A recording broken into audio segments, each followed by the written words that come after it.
së pari, përcaktimi si personi pa dëshirueshëm është me ligj amerikan. Ja, ju lutem regjia në full screen atë statusin e gazedarit Caputo. Ja, kjo është. Po. Unë kërkova në Departamentin e Shtetit rreth faleminderit regjia. Unë e pyeta në Departamentin e Shtetit për statusin e vizës së Sali Berishës dhe më thanë që mund të vinte në SBA. Ne japim rregullisht përjashtime për të lehtësuar udhëtimin e individëve të caktuar në SBA në përputhje me detyrimet ndërkombëtare dhe interesat tona kombëtare. Si tillë nuk do të lejojmë që interesat tona të politikës së jashtme ose marrëdhëniet me Shqipërinë të mbahen peng nga vendimet e politizuara të epokës së Bidenit. Në fakt kjo fjali e fundit e rrëzon këtë floger që the ti. Që Mbahen peng. Domethënë ne nuk do të lejojmë që interesat tona të mbahen peng nga vendimet e politizuara të epokës së Bidenit. Pra, Bideni, qëndrimi është që Bideni ka marrë një vendim të gabuar. po më dakord, ata e kanë thënë për herë, ata vazhdojnë dhe ata në narrativën e tyre janë si Rama, Trumpi, fajin e ka Saliu. Trumpi i Ramës? Po, në këtë rast po. Pra Rama thot fajin e ka Saliu, Saliu është në opozitë. Ai zotëria thot fajin e ka akoma Bideni. Bideni po flet me veten diku. Pra, në këtë kuptim, kjo është histori, më fal, Fatos, kjo është histori kot, sepse ai thot nuk do të lejojmë që interesat tona politikës jashtme ose marrëdhëniet me Shqipërinë të mbahen peng. Më fal, unë nuk e di që SBA-t ka një problem marrëdhënie diplomatike me Shqipërinë. Doktori nuk është ministri i jashtëm. Ka një problem. Në qoftë se doktori do ishte shef kabineti i Ramës në vend Vali Bishgës, dakord, më edhe mund t'i hiqej po. Se nuk ka Fatosja, po ta bëjmë. Të lutem. Se nuk ka prej 2 vite SBA-ja ambasador në Tiranë. Është pyetje shumë e bukur, faleminderit që ma bëre. Tregon se për 2 vitet e fundit politika amerikane ka qenë pak e ndarë për rajonin tonë. Dhe kjo është arsyeja kryesore që nuk kanë vendosur që numrin 1 të tyre ta kenë në pikërisht. E the bukur se ti ke shkruar dhe libra për kontributin e ambasadorëve amerikanë në Shqipëri. Dhe një ambasador i shtetit më të fuqishëm botës është realisht një personalitet në çfarë do lloj vendi që ai do të jetë. Pavarësisht se vendi mund mos ketë shumë interesa amerikane ose mund të ketë edhe ndjenja anti-amerikane. Ne dimë që ka vende botës ku ka edhe ndjenja anti-amerikane. Nuk është rasti i Shqipërisë. Kështu që ambasadori fuqi plot i Shtetit Bashkuar të Amerikës në një vend si Ballkani, po sidomos si Shqipëria, është ndoshta autoriteti i dytë pas kryeministrit të vendit. Diferencë? Është larguar Amerika nga ne?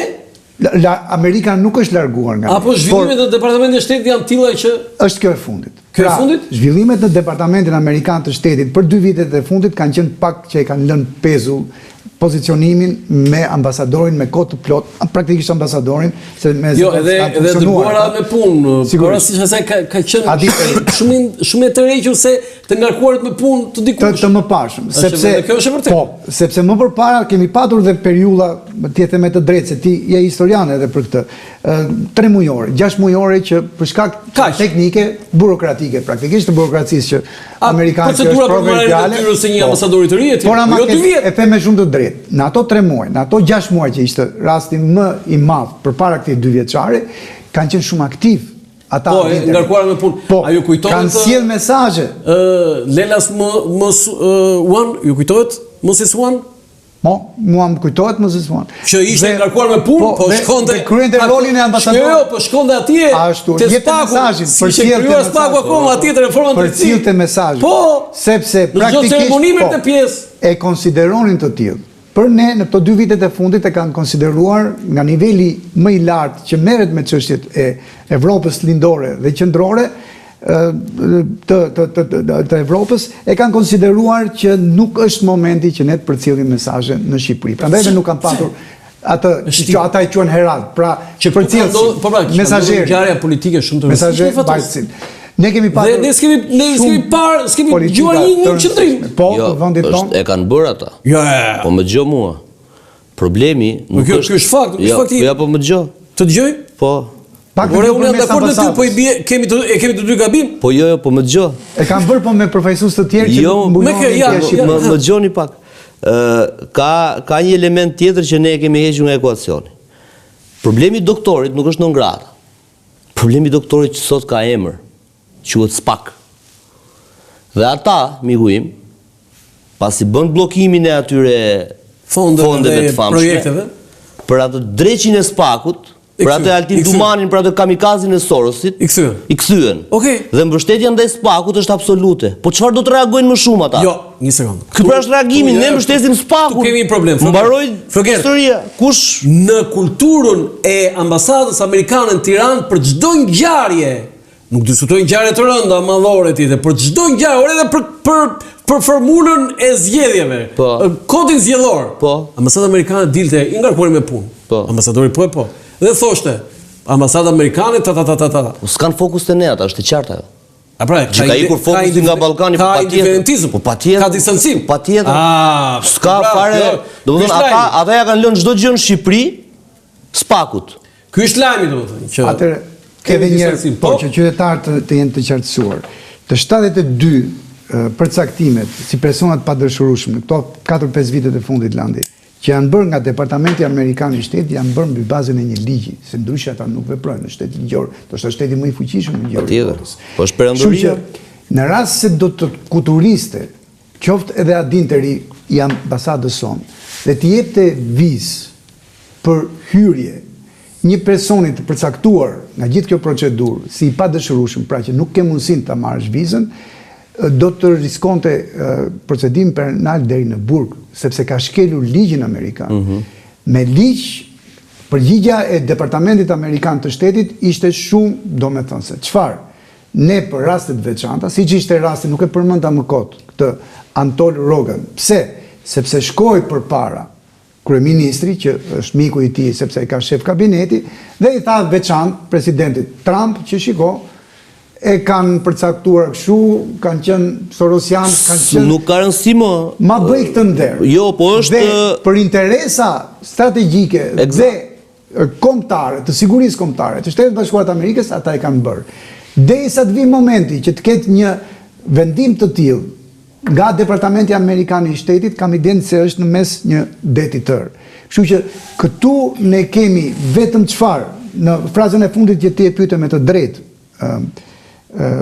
Roland, që neve nuk e para gjykojmë, po gjykojmë se pjesa e përcaktimeve, do shta edhe këtyre 72, një pjesë prej tyre, kanë dashur të shprehen me atë frazën e fundit, kanë qenë shumë të politizuara, sepse kjo është edhe fjalë. E kanë patur narrativ në fushat ata. E drejtë. Kanë qenë shumë politizuara dhe ne jemi në procesin e rishqyrtimit të tyre. Por nga rishqyrtimi, Flogert, deri tek vendimi që ambasadës si thuhet, ky person për interesat të veçanta, përjashtimore, të sigurisë kombëtare të Shtetit Bashkuar të Amerikës, do të lejohet që të udhtojë tek ne, është në mes deti i tërë. Prandaj duhet marr ashtu siç është ky njoftim. Flogerti ata Tagji, jam i bindur që mediat amerikane, edhe me kontratën e fuqishme të lobimit që vetë Partia Demokratike ka angazhuar, mund të shkojë deri tek media amerikane, edhe ajo serioze, dhe një gazetar mundet fare mirë në formën e lajmit të japi përgjigjen diplomatike të ardhur. Falë, edi si është kjo histori? Unë kam një, më falë, ju kërkoj dhe ndje se edhe ju dëgjoj, po dhe lajmit janë të tilla, për dy kanë këtë.